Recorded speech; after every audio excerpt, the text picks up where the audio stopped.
The City Council is set to decide on Worcester's tax rates next month, but before doing so, one councilor is asking for more information about a potential tax exemption for small businesses. Our Matt Ristaino joins us now with the details. Matt. That's right, Olivia. This tax proposal would only apply to certain businesses. These businesses own the building that they're in, have 10 employees or less, and are valued at less than $1 million. Now, there are only 375 businesses like this in Worcester, which means the rest would have to pick up the rest of the tax burden. Worcester leaders are exploring giving small businesses a tax break. The proposed exemption would cut taxes by up to 10% for qualifying businesses. City Councilor Morris Bergman says it's a way to provide small businesses with some relief. They can absorb less than the larger businesses. Larger businesses oftentimes are able to either pass it on to their customers or able to absorb it better because they're selling more products. Smaller owner-occupied businesses have a tougher time paying those tax bills.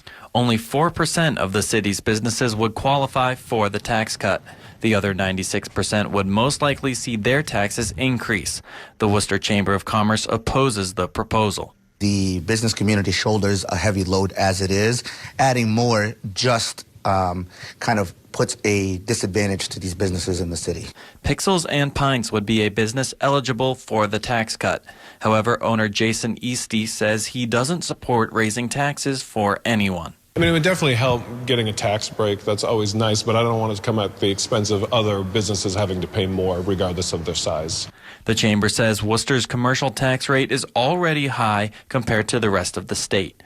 Guardiola says this proposal would make it even harder to recruit new businesses. Companies like Olympus out in Westboro, they made it clear the reason they chose Westboro is because they had a low and fair, equitable tax rate. Bergman says the city is still evaluating the idea and will only move forward if it makes sense for everyone. I'm not suggesting we adopt this. I'm suggesting we have to look at the numbers to know whether or not it makes sense. If it means an extra increase of $5 to some of these other businesses, it may make sense. If it means $100, then it won't make sense. If the city decides to go ahead with this proposal, then it could be implemented as soon as next month, which is when the city will set the tax rates for the upcoming year.